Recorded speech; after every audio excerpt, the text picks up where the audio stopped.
or are you just, you know, a little bit maybe mentally not feeling as good, feel like you should already be in first place and not even have to play this tiebreaker? For TLA, I think they kind of always play the same way, so they're going to be good no matter what. They're going to play their style, that's for certain. And C9 bans out that Olaf. Hey, look what happened. That was one of the big reasons that TLA won that match, and they do have kind of a plethora of weird champions that they bust out anytime, so I have no reason to believe that that's the one ban and now they're going to play standard. But it is nice to see C9 kind of reacting to what haunted them in the first game. Yeah, I think also just makes draft easier. The flexibility of Olaf, I think, is kind of what threw them for a loop in that last game. So I like it here. C9 certainly adapting, which is important. Xayah, their other ban, and then Caitlyn, Alistar, and Camille, the bans there from TL. So Caitlyn, Camille kind of been a bit more standard. Alistar, obviously that target away from Zeyzal. Yep, absolutely. So we'll have to see what this last ban is. Do they want to give up Skarner or Swain? I'm sure is what they're doing.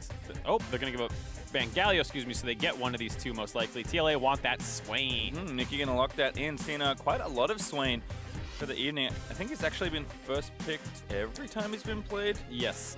No one wants to let Swain go. Nope. Mickey played it yesterday and won. So we're going to have to see if Mickey will repeat that performance. And at least knowing TLA, there's no reason necessarily to expect Swain to go mid either. He could easily end up top here. Yep.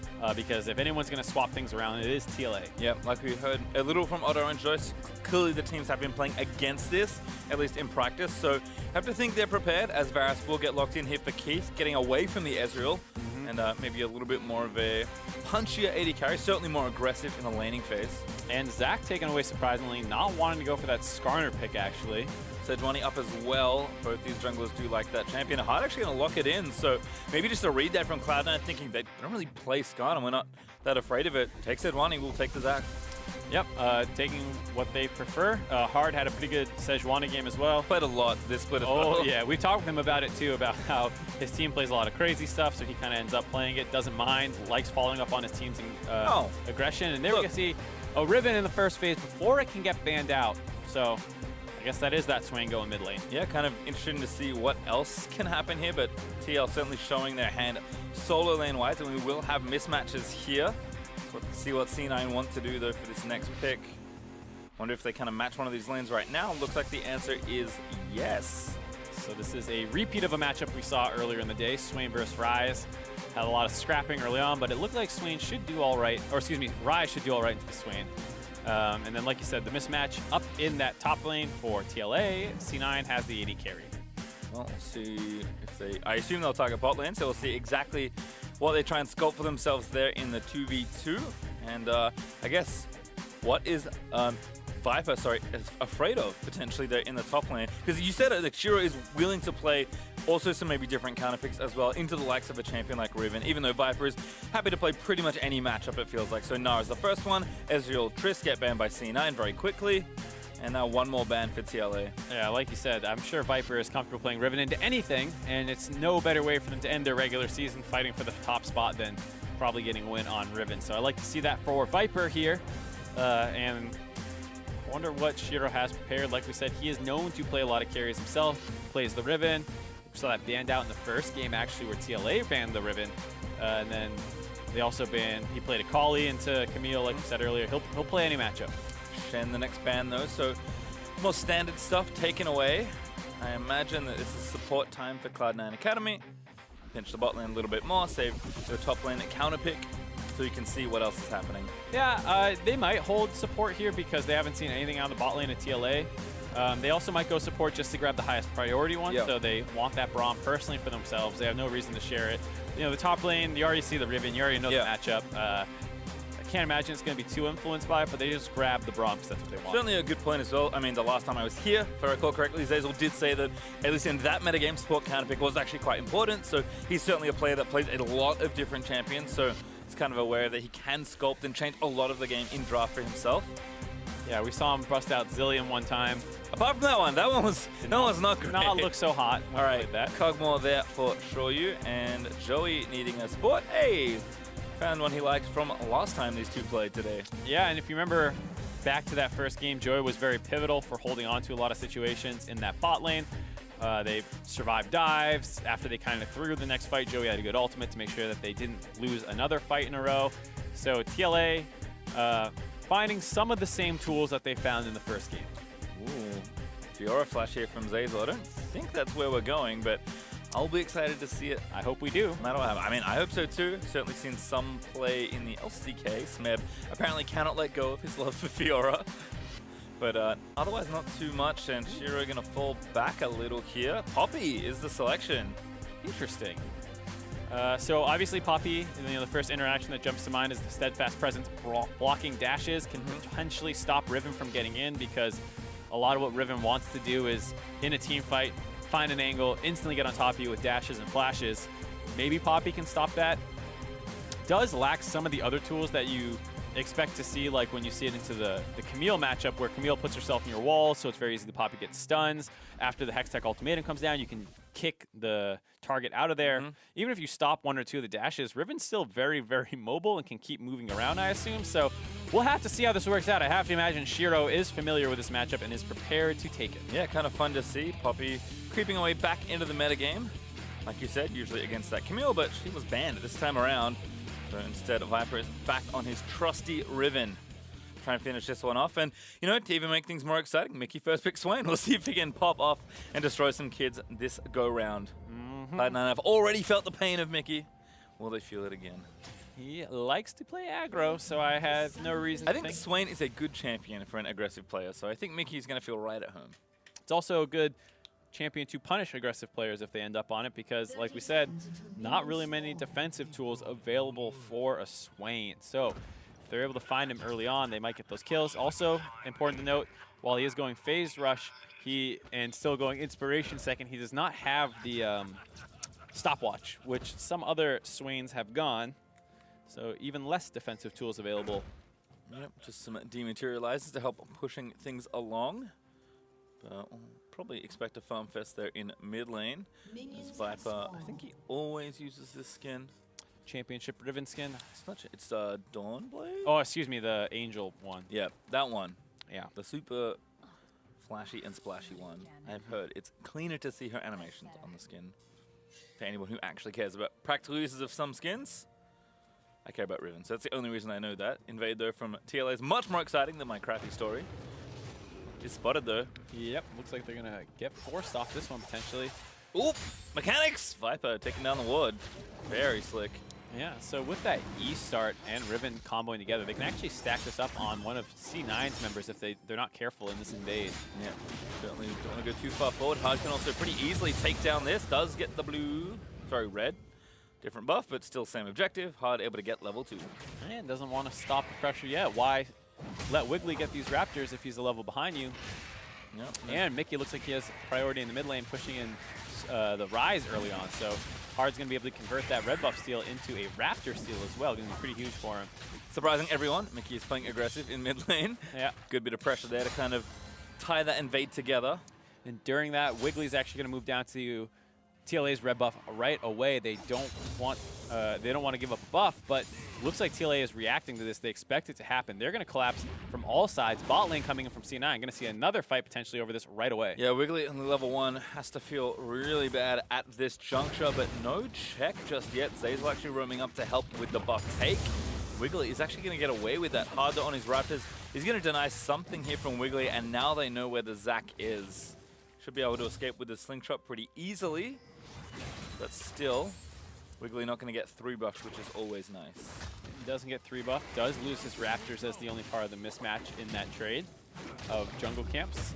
So not the end of the world. Hard now, level 3, still a level up on Wiggly, chasing him down. Gonna want to get that Scuttle Crab away, but forces the smite, which means he won't have smite for a blue buff here if this kind of jungle aggression keeps up. Now, they don't have bot lane priority, so you got to think TLA will not actually want to attempt this. Wiggly with a ward as well. Kind of just generally smart stuff here, covering the potential avenues. Golden Illusion going to roam in and check here. Also wards the intersection, so nice teamwork here from Cloud9. Zazel also roaming up to check as the bot lane has priority there for Cloud9 Academy.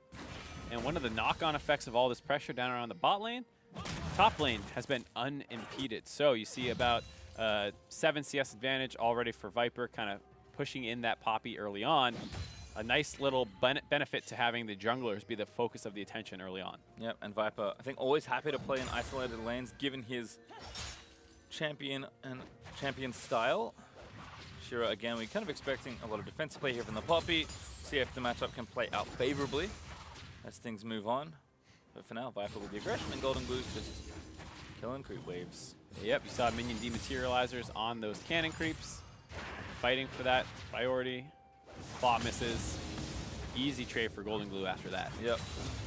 Dematerializes everywhere, actually. Making sure to get all the minions. Looks like Golden Glue going to go back.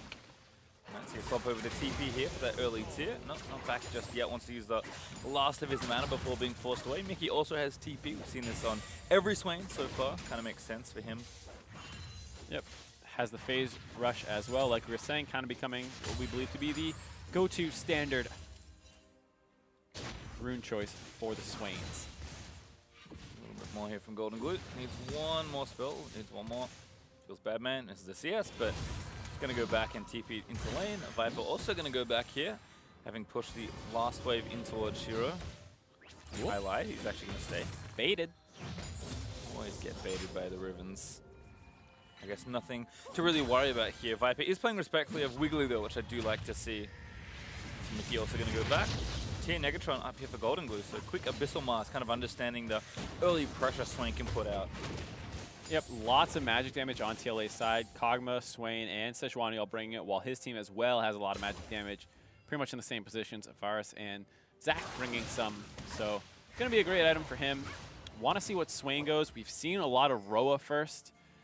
We'll see if that continues to be the average start, or if he's going to branch out into that Abyssal Mask as well, because if it works well on Ryze, it's probably going to work well on you. Yeah, it's pretty interesting to see just how many like non-20% CDR mid lane items we've seen on Swains, but I guess you kind of need some protection. You definitely want the health, so having to sacrifice some of those juicier things like Archangel stuff for maybe some more practical items for the champion. Yeah, we saw a lot of Archangels in solo queue and stuff like that. I know a lot of people like it, especially with that cooldown reduction like you said.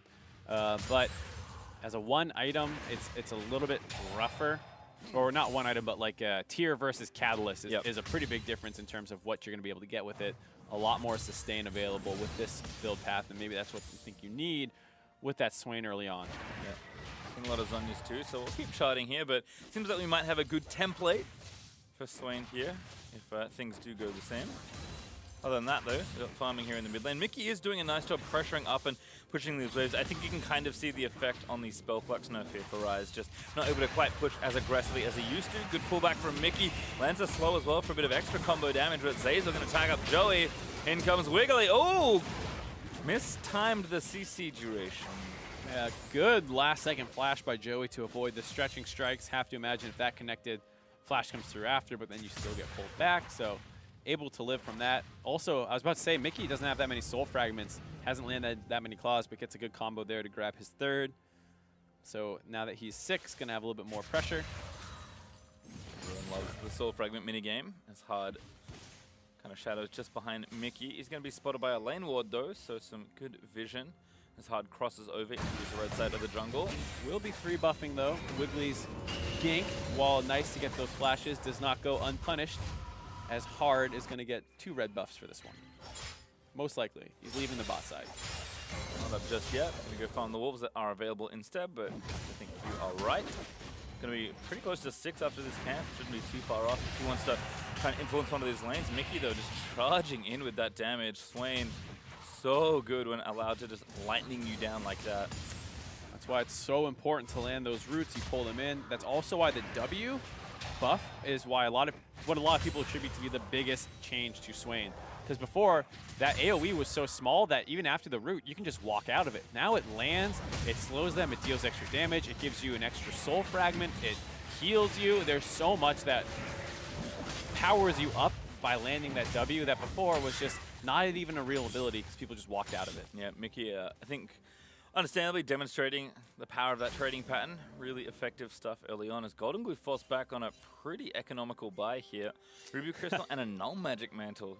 That's a very positive way of putting it. It's economical and not I just got forced out of lane and had to buy some items I do not want to buy. That's why it's economical. Didn't have enough money to spend as Mickey charging in towards that Rod of Ages. Yeah, economical is the nice way. I'm getting destroyed in mid lane a little bit. There's another way. That's the Mark way, I would say. As Shiro checking out the creeps. Has the Buy Me Cinder already done. And the Ninja Tabi. So feeling pretty okay the minute left on his stopwatch that he did take. Viper kind of on the way to standard items, but still with a CS lead. And something that I think is important to reiterate that you mentioned already is that Viper, not just a pretty face and a strong Riven in lane, doesn't know his way around a team fight or two as well. Yeah, absolutely. And off to a good start. We talked about how all this pressure kind of isolated him early on. You can continue to see that pressure around the mid lane, that gank in the bot lane. Also, all this giving information to Viper saying you can continue trying to bully that matchup up to a 20 CS advantage now. Still waiting to see him kind of make a big play. There was that one trade that we saw up in the top side where you saw Poppy does have the tools to kind of deny Viper. If you get this knockback on the third Q, it's very hard to get the follow-up W stun. So just getting in the way of some of the trading patterns, but still clearly unable to go toe-to-toe. Goldenblue trying to defend this control ward. Looks like he'll do so successfully for now. We were seeing bot lane getting pushed in more aggressively by C9A, but looks like the farm has evened up as people kind of get more early items and pick up some levels. So all things considered, a very even first 10 minutes. And a lot slower too. You can kind of feel the extra pressure that these teams are under right now. Felt like TLA approached the first game very much with a strong game plan around the Olaf flexing the top and just played their kind of aggressive style. This game, a lot slower, a lot more methodical. And now Mickey on the tail end of a bad trade. Goldenblue going to force out the ultimate. Pops his ult as well, trying to trade into Mickey just a few extra times. I think saw hard coming, does not want to get Nova'd down. So Goldenblue finally fighting back a little in the trade. There's no magic mantles and all that extra MR coming up pretty big in terms of being able to take those trades, as well as the fact that Ryze can outplay if you don't land that claw, and then Ryze can run forward and land the EW combo or anything like that. Starts to beat up the Swain a little bit. Bit of a smite fight there, but actually it might have been a diversion. Wiggly's starting off the Infernal Drake after invading for those Raptors, spotting hard and knowing that Swain was supposed to recall. Hard reads the situation, does ward it. And C9A actually just gonna walk away. Looks like that speed train also did not help as Keith and Zazel roamed up and were spotted. I wonder if they knew if Kog'Maw had recalled. Felt like you said, it was kind of based more around the mid lane pressure, but with Kog'Maw not in lane, they might have been able to force it. Now TLA's turn to try and cheese out this Infernal Dragon. Both teams putting a lot of attention on it, but it feels like they might actually get this one. Yeah, C9 not even bothering. Yeah, Wiggly's walking to the other side of his jungle, so it certainly seems like it will go over to TLA. And the big reason, most likely due to the teleport advantage in the top lane. At some point, I guess, Viper has forced Shiro back into lane and used that TP to stay alive, which means it's very difficult for C9 to actually walk up and contest that first Infernal Dragon down teleport. So a nice play by TLA, making sure they don't lose it under their noses and then being able to take it for themselves. I mean, kind of the first real advantage in a lot of ways in this game. Does go to that Infernal Drake, but still the gold holds practically dead even. Farm is looking good across the board, with the exception of this top lane matchup. Viper is up 300 gold or so in. But again, two top teams fighting for that first spot. And like you said, the pressure of this game a lot heavier than some of the ones they would have played earlier in the split. And it's pretty touch and go where both teams have a fair amount of playmaking, especially around that bot side. There were some very tense moments where it felt like at any second Keith was ready to flash ult onto Shoryu, excuse me, and then Joey has to get his ult in on time, and Wiggly's coming over the wall. There's been a couple of those instances where it feels like both teams are aware of how quickly this game can explode. And playing safe for them we sometimes see, especially out of TLA. Yeah, it's kind of funny to see such a change, but respecting the situation certainly is. Keith does return to lane with an advantage for himself, at least briefly. Rageblade is already done.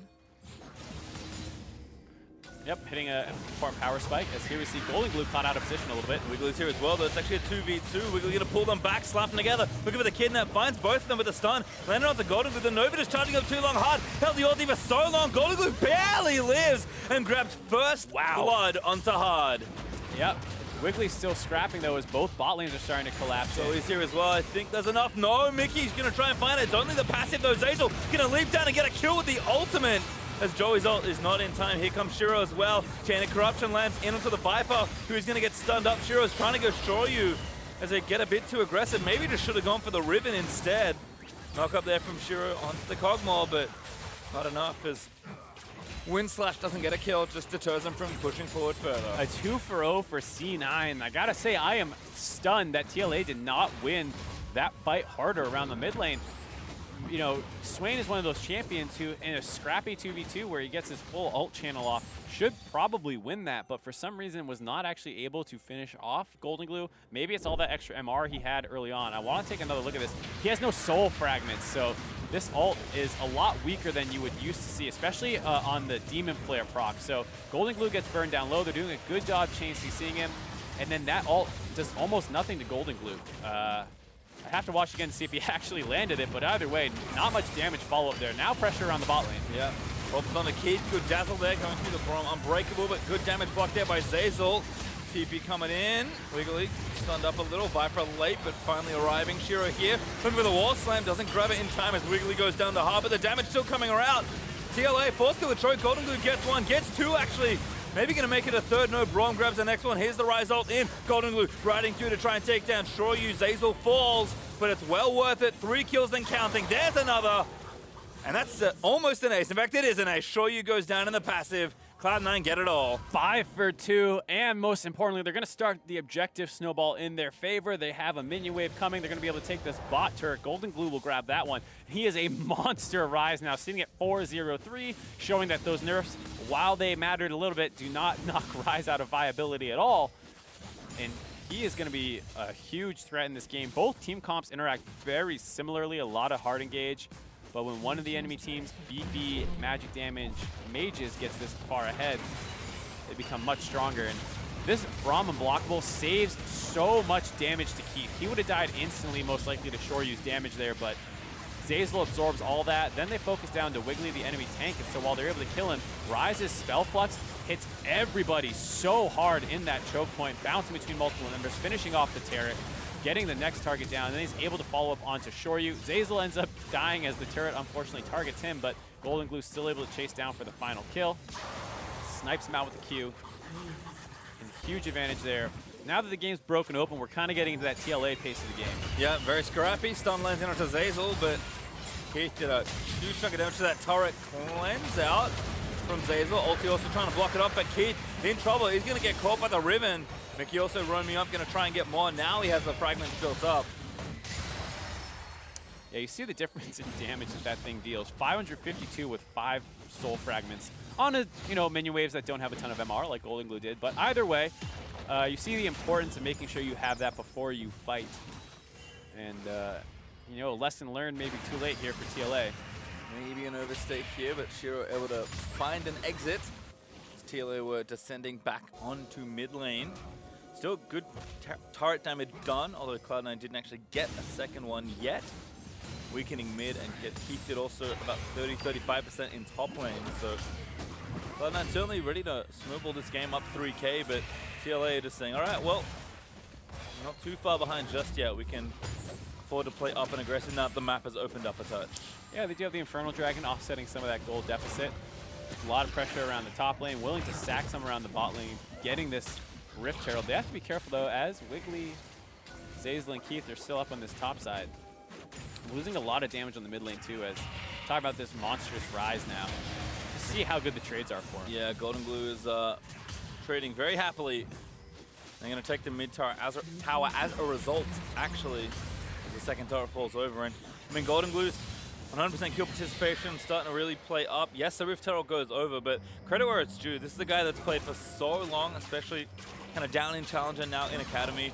We've heard that, he is one of the leaders of this team, being a veteran, ostensibly, in a team of newer players.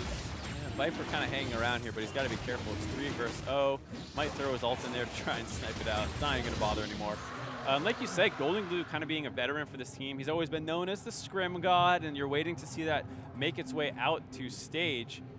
I guess they forced hard off this Scuttle Crab, despite the fact that they killed it. So Zeyzal playing zoning duty on it. You have to stay there a really long time. That eye lasts forever. The fact that we left there, watched the mid lane turret drop, watched an Infernal Dragon drop, and came back up and it was still up, shows how long it lives. But either way, Golden Glue in a high-pressure match, all things considered here, to fight for that #1 seed is actually performing great. And this is exactly what you want to see.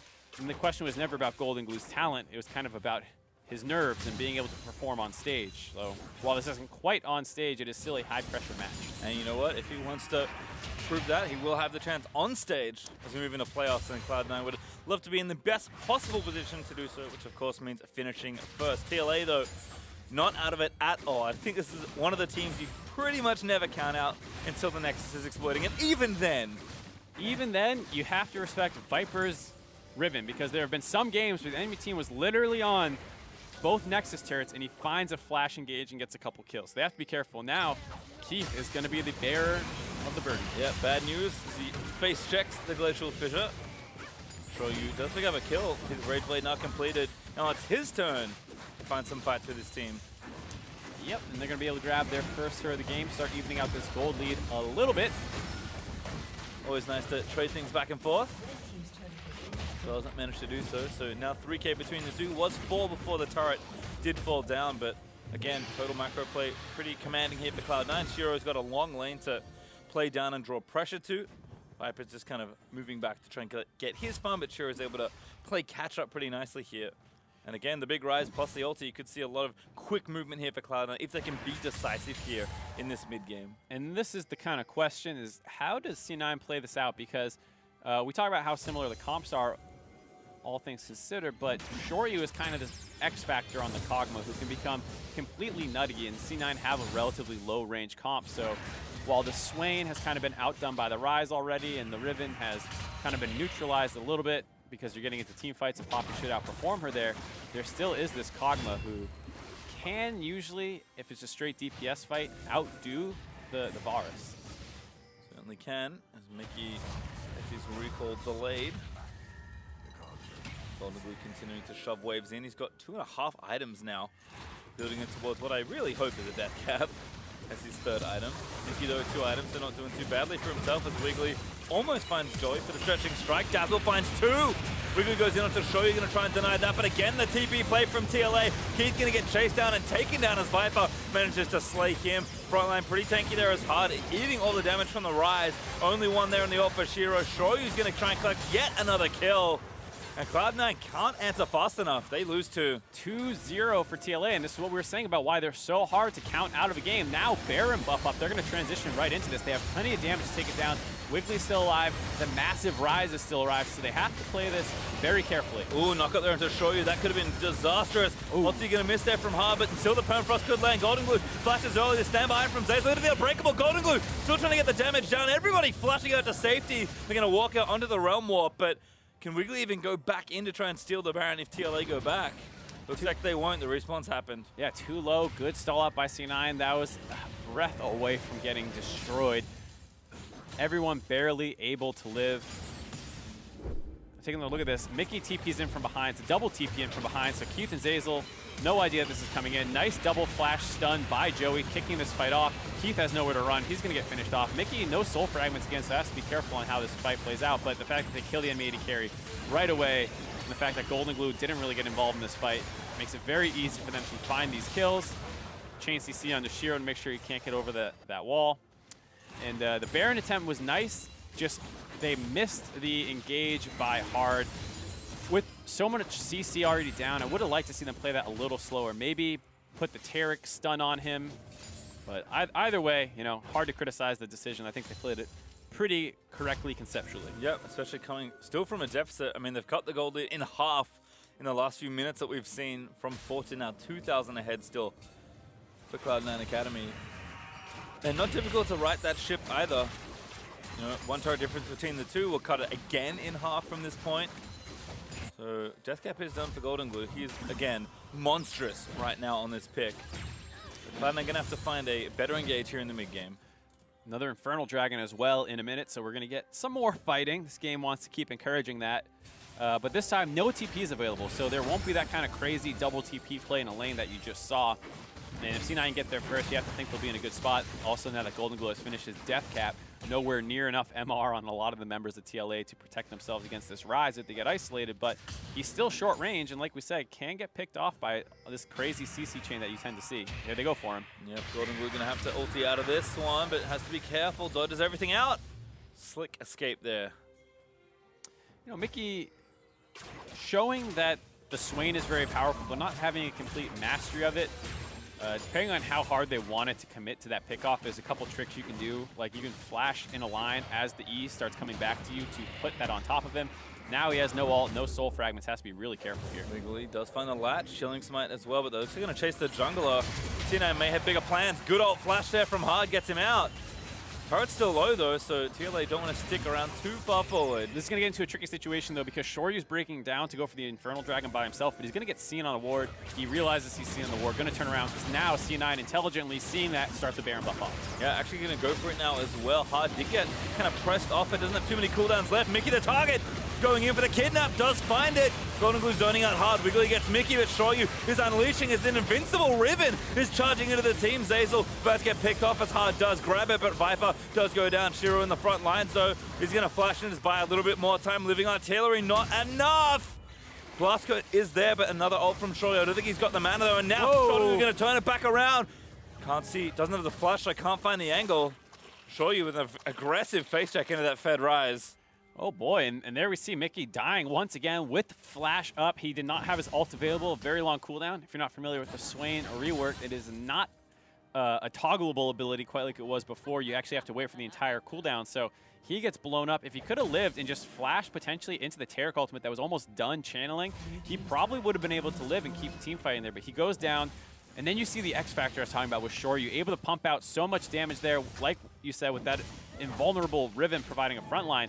Looks like they're going to win that fight, but just because you're winning that fight doesn't mean you're going to actually seal the deal. Here, bit of a chain CC down onto Mickey. Hard to blame him for not flashing out on second look, but here's Shoryu pumping out that damage. First onto Wiggly, forcing him down low. Zeyzal was also forced low. Shiro's now caught out, and just one more ult would have been able to finish him off. Not actually able to find it, and then Shoryu, probably a little frustrated with the fact he's going to live, runs right into Golden Glue. Shows why that's a mistake.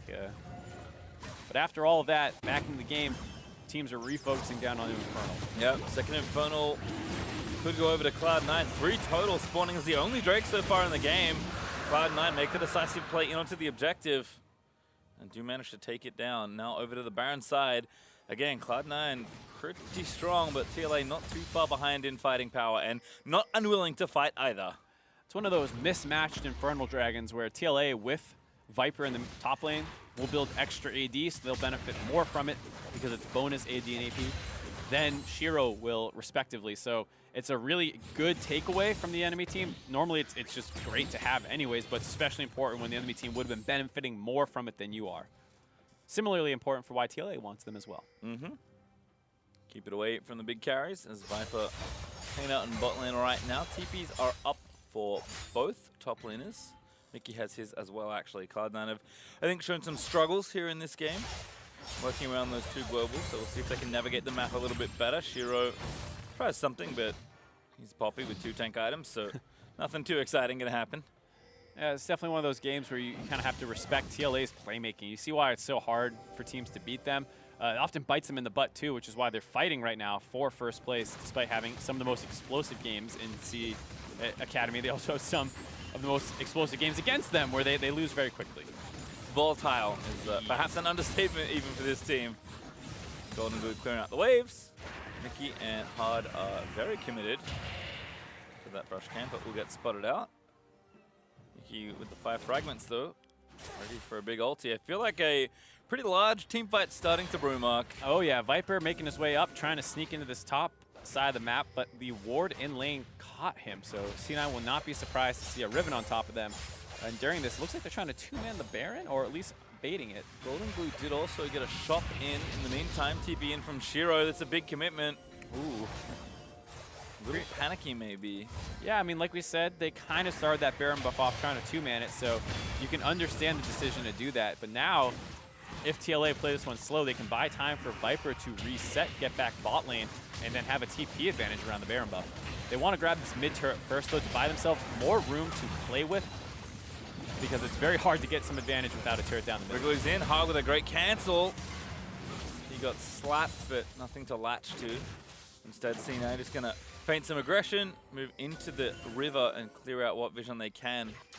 It's very important for them to force Hard around here to get the TP out of Viper, so you see them starting this Baron buff off. Despite the fact the enemy team knows it, they might peel off, but they're definitely trying to bait this TP, which they do. Baron is low as well. They actually might even try and commit for it. Wiggly looking for it. Trying to slap two together. Does move forward. Finds Shoyu actually. All there from Zeyzal as Golden Glue just smashes Mickey on the left-hand side of the fight. Keith flashes out from Viper, but Viper still going. Makes the play, but Shiro somehow saves Keith with his ultimate. That is the jungler down now. Wiggly does fall. This is so tense. Shiro is going to die on the back end of the fight as well. And now C9 just with their rise. Keith is too low to try and fight here. Golden Glue's alive though. He and Zeyzal have to fight in the pit. This could be a massive quadra kill. TLA, this might be too reckless actually.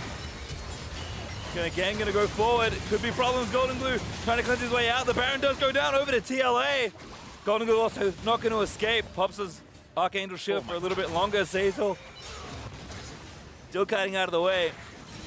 And Golden Glue does actually get out from under it. So 4 kills on a Baron over, but that's rough for Cloud9. Oh god, and that's such a disaster. The fact that they couldn't finish Shoryu off earlier on in that fight. The Taric ultimate came in just in time. And Joey's able to keep Shoryu alive, but then pumps out the damage. Mickey kind of zoning Golden Glue away. Golden Glue gets distracted here, and instead of pumping out damage onto Shoryu and winning the fight for his team, him and Keith are running around, not focusing the right target. So Shoryu's able to live long enough to get the Taric ultimate on top of him. He ends up staying alive, pumping out a ton of damage. Mickey dies, but you're plenty happy to make that trade. And then afterwards, the follow-up comes in. Shoryu, after finishing off Wiggly, finds a second kill, and now you're trying to play catch-up 3v2 after they also almost killed Keith right away. So he's not there to help on this fight. You see Golden Glue targeting the Baron to get the spread onto everybody off the Baron from the Spell Flux, but the damage that came in was just a little bit too fast. Golden Glue also had to use his cleanse to get out of the Sejuani ult, which was still up, which is a little surprising. And then he's able to get out, but has to leave Zeyzal to die. So a lot of, oh, hold on. Yeah, Golden Glue caught here. Could suffer his first death. Does go down to Viper, who styles. Oh, man. You felt like C9 was trying to make a very proactive play to stop TLA from being able to split push with this Baron buff by finding a kill onto the Riven right away, but he ends up outplaying the 2v1 and killing Golden Glue right away. Flash from Shiro gets him out. Ultimate from Zeyzal also committed, but TLA with a Baron buff for an even more aggressive team. They are just smashing down turrets. Give them an inch, they take a mile, or whatever that saying is. And get to see the full effect here from a gold deficit to up 3,500. About to keep growing too as they grab more and more of these turrets. Yep, show you strong. Viper making so many plays once again on the Riven. Gonna get kidnapped here, but might be okay. No, I'm telling a lie. He's absolutely dead as Shiro blocks off his escape with the W. So at least a kill there. TLA a little too aggressive. Wiggly trying to punish again, but doesn't find a second target with the Elastic Slingshot, and the turret does fall. Cannon Minion able to finish that one off. Critically though, the inhibitors are all still alive, so you don't have to worry about a split push Riven ending the game. Like you said, Viper becoming a bit of a nightmare here, finishes Death's Dance as well, a ton of damage. And here's that 2v1. Poppy wrapping around, but he just turns on the Golden Glue right away and starts killing him. No chance for an outplay. Seraph's was still on cooldown as well because that fight had happened so recently at Baron buff. So a cute idea, not working out. So Cloud Dragon, that C9 are going to be able to get the back off that push that C9 was, or excuse me, TLA was doing in the bot lane. And 3 Drakes could mean a very strong Elder here for Cloud9 Academy. Not too many games have gone late enough to see 1, let alone 2 Elders, but given the strength of both these teams, we could see it go very far if the back and forth continues. Right now, though, TLA still with an advantage here in this game. Cloud9 trying to defend, but don't lose too much off that first Baron. Nope. They are able to stabilize for the most part. It does go up to a 3,000 gold advantage about on the side of TLA, which is pretty significant for how far they were winning fights from behind. And now that they've lost map control as well, you see it's very difficult to see where TLA is. I wonder how defensively TLA plays here. Like you said, Elder Dragon and Baron will be the next focuses, but it's quite a while before those crop up. Yeah, I don't think TLA have to worry for a long time in this game. But they're one of those teams that you're always like, are they going to play safe? Are they going to wait for the next objective? Or are they going to pick a fight right in front of inhibitor turrets? You never know. I think right now they're doing a smart thing with Viper and with Mickey using those 2 teleports, even though Mickey does not have his right now. Viper is going to pressure that inhib. Should feel comfortable 1v1ing just about anyone, as we saw before. Did win the 1v2 earlier. So it should be a pretty big thorn in Cloud9 Academy's side. Yep, going to have to be careful, though. Make sure they don't get engaged on. Zach coming flying over a wall right onto Shoryu. C9, hopefully after that last botched team fight, realized the importance of finishing Shoryu off instantly in fights. There's a lot of threats here. I understand why it's difficult to focus one down, but Shoryu in particular will be the one that kind of tears them apart in team fights. Ooh, Joey could be picked off here. Does get the double dazzle though, so never mind. No damage really in the area. Keith is pretty good on damage. Both he and Cog actually have pretty similar itemization. In fact, they're the first 3 same items. Show you with a little bit more. QSS kind of being the standout there. Wiggly into the brush. Trying to do something real fancy, but yeah, you can see the Cog one with the W is still a threat. As he does the damages. Viper also roamed over with his team. Perhaps expecting a fight to brew under that tier 2 turret. TLA happy to stick around the map for a while. Baron up in a minute 45, but plenty of time for TLA to win a fight and crush down the base before that happens. Root lands in onto Zeyzal. Good poke there as well onto Golden Glue from the vision. Wiggly trying to threaten, but Mickey just walks back, and C9 struggling to find a good engage angle here. Yeah, really difficult when they're pushed up under their turrets. They are doing a good job keeping that alive. They haven't actually lost their top turret despite how much pressure it feels like they're under. They've done a good job wave clearing, but now with people resetting, they're trying to get back up to protect this turret, but it's hard to know if they'll actually be able to. Baron's still in the minute, so TLA feel like they're just pressuring because it's the only thing that they have to do right now. Yep, Matt, pretty dark around the Baron area, though Cloud9 do have wards in their red side jungle and just one in the back of Baron, but maybe expired by the time that all wears out. Uh-oh, Mickey. Caught. Kenny Corruption, actually a great zone. He's going to save himself there. The Kidnap also going to go right now. Shoryu with such a great front line can just unleash hell. Cloud9 immediately have to back away. Now Viper going to maybe try and make the play. Golden Glue does poke down Shoryu, but here comes Viper looking for the 2-man. Finds a knockup, looks for Keith, gets Zeyzal instead. And now again, Golden Glue is going to get crushed down as Shoryu able to do the damage. Shiro and he tried to dive into the backline and make it happen. Oh, Mickey. A good 3-man knockaway, but Mickey went on the other side, and he is now gonna take down Shiro. Kind of a strange moment, but hey, TLA win another fight and gonna try and take down some towers. Yeah, they get Golden Glue and they get Shiro. How much can they get off the back of this? Keith is still alive, but he's only supported by Wiggly. This might be the game-ending push here. If not, they have a Baron to fall back to, but TLA are not a team to retreat. Nope, they want that first place. They see it in their eyes. They can. They're going to take the Nexus turret. One Wiggly trying to run interference, but it's not going to stop the turret from dying. Joey flashes in. They find the stun. They crush down Keith. Wiggly in pieces is going to get taken down by Viper. Team Liquid Academy will collect almost the ace. Zeyzal respawns back in time, but Team Liquid will claim first place as they smash through in the comeback and take down Cloud9. There we see the #1 Academy team in the regular season. After a close tiebreaker, Team Liquid grab it.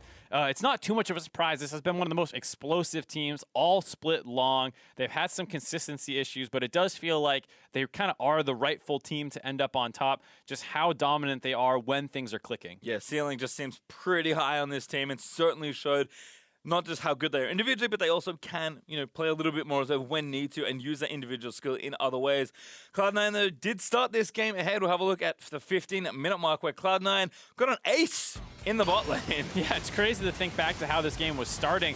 I mean, Golden Glue was absolutely popping off on Rise. This fight in particular, you see it's a bit in a choke point, but no one's going to focus him down. There's a lot of targeting on Wiggly, and Golden Glue's going to get his massive spell fluxes off on the entire team of TLA. This bounce is going to kill Joey off after targeting another member down, and then Shoryu's trying to kite out, but Golden Glue's going to take his Realm Warp to follow up on top of that one, while the rest of the team finishes off Viper, and it feels like a bit of an insurmountable lead here, but TLA never can count them out. Little did we know TLA would bounce back here in this game. Almost 15 minutes later, so double the amount of time to move things forward. Around the 30-minute mark, TLA secure Baron after getting these 2 picks. And this is after a couple other good fights that TLA had forced. So they've worked the Goldie down a little bit. And here, just some split focus by C9. Mickey's in Zanya's form. People are chasing him down, while meanwhile, Shoryu is getting kidnapped into their entire team. The fact that they didn't kill him, the Terror Ultimate comes on top. That leaves Viper and Shoryu to start tearing apart the entire team. And then they have to take the Realm Warp out of there, but Shiro gets left behind. He's going to die. This leads to the Baron Force, and Golden Glue and Zeyzal have a pretty admirable attempt that they go for here. I like the way that they played it, going for the Spell Flux on Baron to try and bounce onto multiple members, but the Sejuani ultimate comes flying in. forces the cleanse back. They can't really get in range to follow up, and they have to split up here as Zeyzal flashes down and away. Golden Glue is able to kite this out, almost trades back onto hard, but Zeyzal, as a Braum, not quite able to do the same. No, not a whole lot he can do, unfortunately for him. And I think, to me, like, as impressive as Liquid are individually, their cohesion is actually maybe the more impressive part, because you saw in that last team fight, Cloud9 maybe looking a little scattered, could have maybe gone with a different call, more focused. TLA knew exactly what they needed to do there. Yeah, and it's very impressive because there's a lot of these kind of aggressive early teams who have weird picks, and then when things don't work out, they fall apart. And even when TLA falls behind with their kind of crazy compositions, they still play very well from behind. And these comebacks are something they've been doing all split long after they, through their own aggression, sometimes make mistakes. But the fact that they can maintain that playstyle from behind is very, very impressive. All right, we'll take a look at the final fight of this game as TLA so up first place as we move into playoffs here for Academy. And Mickey kind of playing the baiting duty. Been getting bullied all game long, but this time around has the Zanya, stays alive, and it gives the rest of TLA an angle from the top side. Shoryu finally is not focused in a fight after drawing a lot of attention, able to flash forward, almost finish off Zeyzal. And now Golden Glue is trapped under a turret, and Viper's free to go in. Gets the exhaust down, which keeps some of the members alive for a little bit, but now Golden Glue, like we said, nowhere to go. A late TP by Shiro doesn't help anyone. And then Mickey flashes over to avoid the four-man knockup, so that way he can actually finish off. And even though Shoryu's the one who grabs that kill, a cute play by Mickey. I did wonder how he got there, actually. I was like, why did he get knocked to the other side? That's a bit weird. It's not a blast cone, though. It's just some slick stuff from Mickey, kind of as expected. With all our games and the teams seeded, let's take a look now at the playoff bracket. Next Thursday, TLA in first will play Echo Fox Academy as the 4th seed. And then following that on Friday, Cloud9 Academy will play FlyQuest. Of course, next Friday, the Friday after that, the finals will happen on March 30th. The winner of those two semifinals. And you heard Echo Fox kind of saying that they wanted to play against C9. They're going to be in the finals. That's what they said. Yeah, so they have to get their way through Team Liquid first, who look pretty good. So hopefully they're not too tunneled on the finals quite yet. Yeah, I wonder if Orange is regretting perhaps giving that interview before we went on. We may be done with the Academy regular season, but the NA LCS still has one more weekend to decide their playoffs. Tomorrow, you'll see the same matchups, but with the LCS players you know and love. Game 3, Team Liquid versus Cloud9 is sure to be a doozy, and if you're so inclined, join Jat on the NA LCS Lounge stream along with Huni and Dardoch for that matchup. That sounds like quite the old stream. Oh yeah, I can't imagine how it's going to go. I'm surprised, Huni and Dardoch are crazy. Jad is not crazy, so I'm going to be really interested to see how that dynamic works between those three people. I think he's good at encouraging some shenanigans, is Jad. He's a great enabler, so I think he'll be okay. If you're reaching for more League of Legends action right now, though, coming up is a rebroadcast of this morning's EU LCS matches ahead of their live Day 2 broadcast starting at 9 a.m. Pacific, 5 p.m. Central European time tomorrow. Now for myself, Mark, and the entire Academy crew, thanks for watching. We'll see you next Thursday for the first round of semifinals.